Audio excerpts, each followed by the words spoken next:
ইসলামী bank news top 10। হাদিকে আজ দুপুরে নেওয়া হচ্ছে সিঙ্গাপুরে। চিকিৎসার সব ব্যয় রাষ্ট্রীয়ভাবে বহন করা হবে। হাদির উপর হামলায় জড়িতদের গ্রেফতার করা না হলে 24 ঘন্টার মধ্যে আইন উপদেষ্টা ও স্বরাষ্ট্র উপদেষ্টার পদত্যাগ দাবি ইনকিলাব মঞ্চের। ভারতীয় হাইকমিশনারকে তলব। পলাতক শেখ হাসিনার উস্কানিমূলক বক্তব্য ও নির্বাচন ঘিরে বাংলাদেশের উদ্বেগ পররাষ্ট্র মন্ত্রণালয়ের।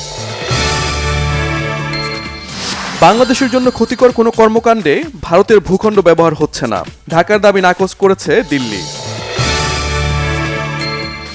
মিরপুর শহীদ বুদ্ধিজীবী স্মৃতিসৌধে রাষ্ট্রপতি, প্রধান উপদেষ্টা, প্রধান বিচারপতি এবং উপদেষ্টা পরিষদ সদস্যদের শ্রদ্ধা।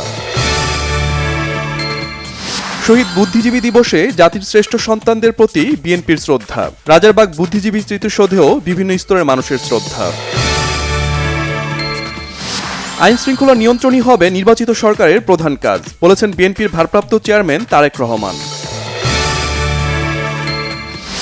বিএনপি মহাসচিব মির্জা ফখরুল ইসলাম আলমগীর বলেছেন, এবারের নির্বাচন হবে উদার গণতান্ত্রিক দল ও স্বাধীনতা বিরোধী দলের মধ্যে। হাদির মতো আরও অনেকে আছে হিট লিস্টে, বলেছেন নাহিদ ইসলাম ও আসিফ মাহমুদ। যুব এশিয়া কাপে আজ নেপালের বিপক্ষে মাঠে নামবে বাংলাদেশ।